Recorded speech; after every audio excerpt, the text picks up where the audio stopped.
Assalamualaikum warahmatullahi wabarakatuh. Shalom, Om Swastiastu, Namo Buddhaya, dan salam kebajikan untuk kita semua. Selamat siang dan salam sejahtera kepada Ibu Nisa Herianto selaku dosen pengampu mata kuliah Etika dan Filsafat Komunikasi.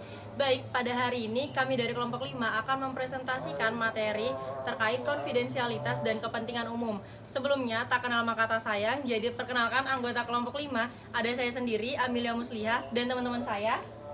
Saya Saptari Kaulandari. Saya Devina. Saya Dinda Aulia. Saya Isamahan Wali. Saya Dafa Kamal Pasha. Itu dia anggota dari kelompok 5. Dan sekarang kita langsung saja ke materi yang akan dipresentasikan oleh presentator hebat kita pada hari ini, yakni Saptali Kaulandari. Waktu dan tempat saya persilahkan. Ini ada di BP ya? Oke, masuk ke materi yang pertama, yaitu konfidensialitas sebagai nilai. Nah, prinsip konfidensialitas itu adalah sebuah kerahasiaan, kewajiban untuk menyembunyikan nama narasumber informasi atau informasi itu sendiri dari pihak ketiga dalam kondisi tertentu. Nah, Alvin Day itu menjelaskan ada 3 jenis hubungan yang meniscayakan konfidensialitas ini, yakni yang pertama janji cepat atau expert promise. Seperti kata seorang jurnalis, berjanji untuk tidak menyebutkan nama narasumber, biasanya sering disebut off the record. Yang kedua, hubungan yang memerlukan loyalitas, walaupun tidak dinyatakan bahwa hubungan ini rahasia, tapi kedua hubungan tersebut masing-masing pihak harus tahu mana yang merupakan rahasia, mana yang tidak. Yang ketiga ada hubungan konfidensialitas yang dilindungi oleh hukum, seperti contohnya seorang pasien dengan dokter, seorang pengacara dan klien, ataupun dengan wartawan dan narasumber. Khusus untuk wartawan, apabila ia tetap memegang konfidensialitas, maka apa yang dipublikasikannya merupakan tanggung jawab dari si wartawan. Dalam hal terjadi tuntutan, maka si wartawan harus tetap menjaga konfidensialitasnya. Terdapat 5 alasan mengapa konfidensialitas itu harus dijaga. Yang pertama, konfidensialitas itu adalah kemampuan untuk menyimpan rahasia sebagai perwujudan otonomi individu. Yang kedua, setiap orang itu butuh ruang privasi.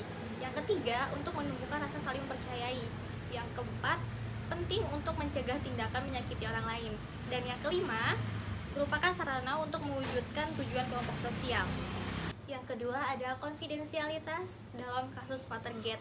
Jadi Watergate itu adalah istilah umum untuk menggambarkan rangkaian skandal politik yang terjadi antara tahun 1972 sampai 1974. Nah, nama itu juga merupakan nama sebuah kompleks yang terdiri dari berbagai kantor, hotel, dan apartemen di Washington DC. Pada awalnya, peristiwa ini hanya dianggap sebagai pencurian biasa, tetapi berujung menumbangkan Presiden Richard Nixon dan mengungkapkan berbagai aktivitas ilegal seperti sabotase dan penyuapan. Nah, skandal ini juga mengubah budaya Amerika karena membuat media massa menjadi lebih berani.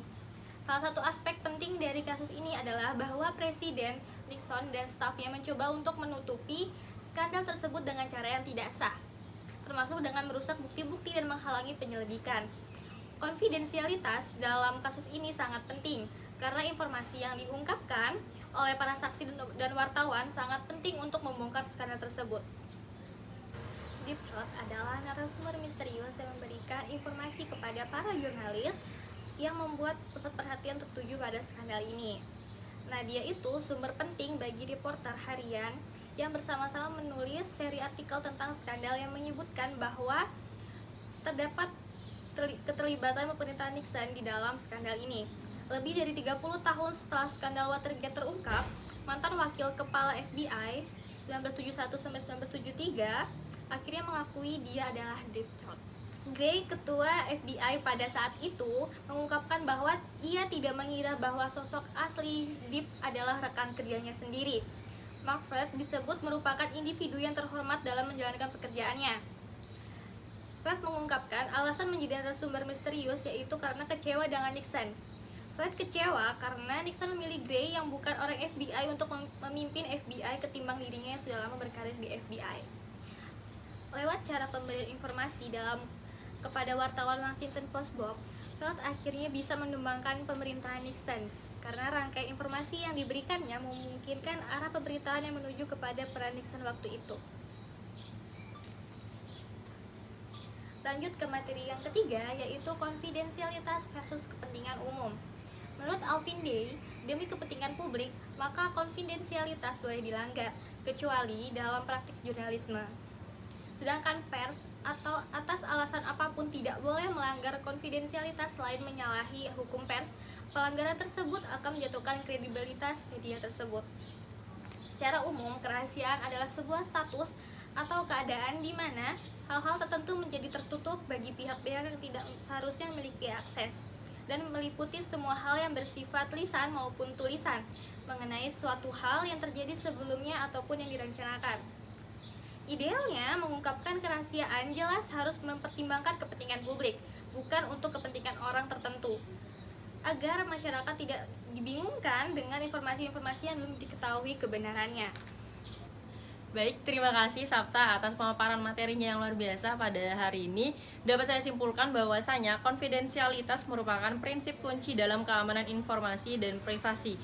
Nah, melindungi data sensitif, privasi individu, dan informasi rahasia bisnis merupakan elemen penting dalam menjaga konfidensialitas.